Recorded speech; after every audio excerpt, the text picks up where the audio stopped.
Welcome to ஜொல்லா kitchen. இன்றைக்கி முட்டை வறுவல் செய்வோம் வாங்க.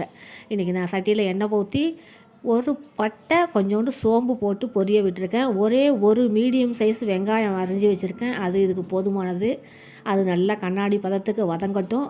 அதன் பிறகு நம்ம ஒன் பை ஒன்னாக மசாலா சேர்த்துடலாம். காஷ்மீர் மிளகாத்தூள், இது தனி மிளகாத்தூள், கொஞ்சமாக ஒரு ஸ்பூனு கரம் மசாலா சேர்த்துருக்கேன், ஒரு ஸ்பூனு இஞ்சி பூண்டு பேஸ்ட்டு சேர்த்துருக்கேன், கொஞ்சம் உப்பு, தேவையான அளவு கருவேப்பில்லை. இதை நல்லா வதக்கி விட்டுக்கலாம். ஒரு வெங்காயம், ஒரு தக்காளி, இதை நல்லா அரைச்சி வச்சுருக்கேன். அப்போ தான் அந்த கிரேவி ஸ்டைல் வரும்.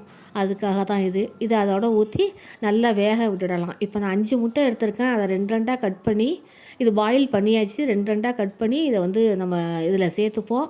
இந்த உப்பு உரப்பு எல்லாமே இந்த மஞ்சக்கருவில் இறங்கணும். அந்த அளவுக்கு இது ஃப்ரை ஆகணும். நல்ல மசாலாவெலாம் மேலே தடவி வைங்க.